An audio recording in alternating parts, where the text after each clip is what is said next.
When it comes to what your family eats and drinks, you know your choices matter. You're the expert because you know what fits your life. And getting it right starts with good information. That's why America's beverage companies are sharing more information about our ingredients at goodtoknowfacts.org. No spin, no judgments, just the facts straight from the experts for more than 140 beverage ingredients. Visit goodtoknowfacts.org. The holidays have arrived at the Home Depot, and we're here to help bring the excitement with decor for every part of your home. Check out our wide assortment of easy-to-assemble pre-lit trees so you can spend less time setting up and more time celebrating. And bring your holiday spirit outdoors with unique decor like one of our Santa inflatables. Whatever your style, find the right pieces at the right prices this holiday season at the Home Depot. This is Optimal Relationships Daily. Best 5 Tips for Coping with a Breakup by Dr. Diana Kirschner of loveinninetydays.com. Coping with a breakup. Coping with a breakup is a true challenge, especially if you try to do it alone. Divorce or separation after a long relationship is the number 2 top life stressor, following right behind being widowed. A severe loss can plunge you into depression and health problems, so do not let yourself go for several months without taking steps to recover. A UCLA study showed that being rejected activates one of the same areas of the brain as physical pain. The more ignored the people felt, the more activity they had in their anterior cingulate, which also registers physical distress. In other words, your pain is physiological, but research has also shown that there are proven ways for coping with a breakup so that you can recover from loss more quickly. Now, here are 5 tips for coping with a breakup that have helped many people turn this painful time into a whole new rebirth for themselves. Coping with a breakup tip 1. Spend time with close friends.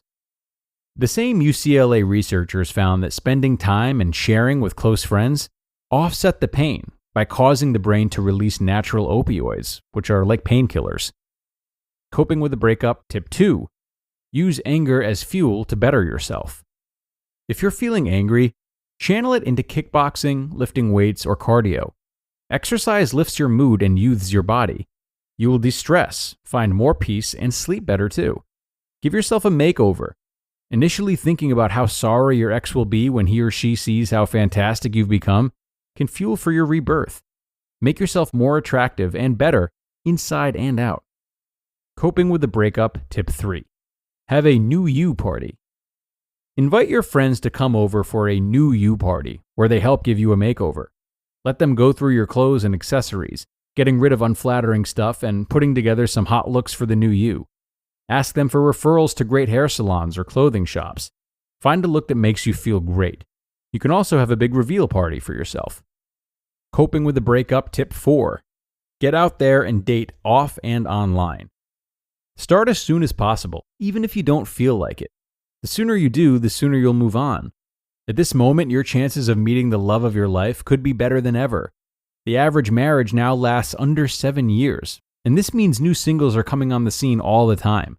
Around 16 million people are now using online dating. You don't need to worry about getting into a rebound relationship. New research shows that people marrying on the rebound are no more likely to fail than those who wait. And not to worry if you're older. The American Association of Retired Persons found in a recent survey that 70% of single baby boomers are actively dating. Coping with a breakup tip 5. Meditation and relaxation. Johns Hopkins researchers recommend practicing relaxation techniques to get rid of heartache. These include meditation, deep breathing, or journaling out your feelings. Practice any or all of these techniques and you will bounce back from loss more rapidly. And make sure you create a daily practice where you commune with a power greater than yourself. How Darlene Got Over Her Ex by Dr. Diana Kirschner of loveinninetydays.com.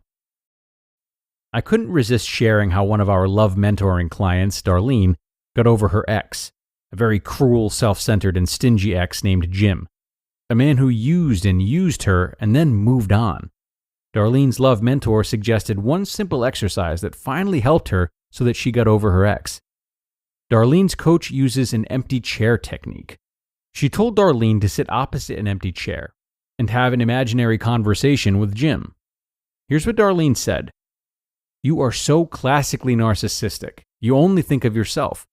First, you sucked me in with all this generosity, but once you had me, you only took. And you were the one who abandoned the relationship, even though I bent over backwards for you, you jerk.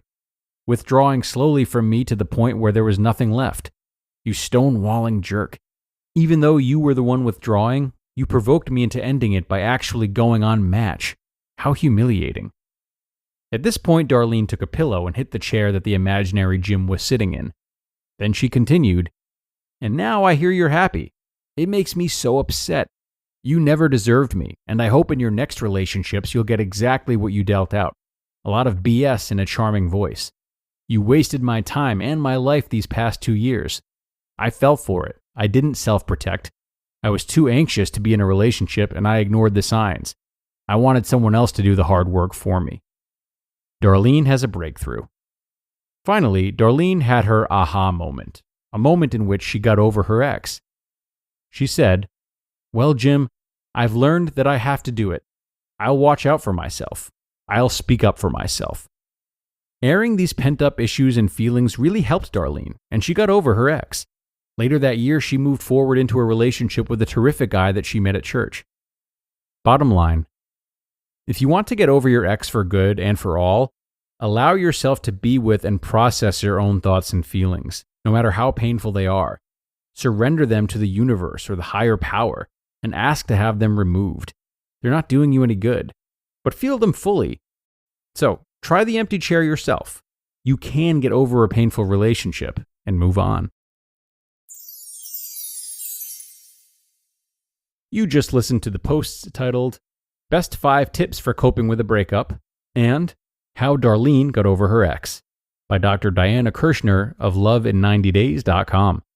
At Sierra, discover great deals on top brand workout gear, like high-quality walking shoes, which might lead to another discovery. 40,000 steps, baby. Who's on top now, Karen? You've taken the office step challenge a step too far. Don't worry, though. Sierra also has yoga gear. It might be a good place to find your zen. Discover top brands at unexpectedly low prices. Sierra, let's get moving. When did making plans get this complicated? It's time to streamline with WhatsApp, the secure messaging app that brings the whole group together. Use polls to settle dinner plans. Send event invites and pin messages so no one forgets Mom's 60th. And never miss a meme or milestone. All protected with end-to-end encryption. It's time for WhatsApp. Message privately with everyone. Learn more at whatsapp.com. And thanks so much to Dr. Diana for both of these posts. And I think she said one thing that really ties them both together nicely. One of her last notes about allowing yourself to be with and process your own thoughts and feelings. And within that, it's also important to accept your feelings. It's critical to be patient with the fact that we might still long for someone, rather than judging ourselves for being so smitten with someone who's treated us badly. Maybe judging ourselves for not recovering faster, or perhaps even judging ourselves for the ways that we try to recover. By rejecting our inclinations towards people, we quickly start to feel bad about feeling bad. And the pain can snowball into not just being about the loss of a person, but a lack of pride and patience towards ourselves and our emotions. So as we consider all the tips that we learned about today, it's really crucial to make sure that they're kept under an umbrella of acceptance, taking strides to heal and be able to love another, yet not rushing ourselves through the process in any way. Okay, and that's going to do it, everyone. As always, I thank you for being here and, of course, for staying until the end. I hope you took something from both posts, and I will see you back here tomorrow for more, where your optimal life awaits.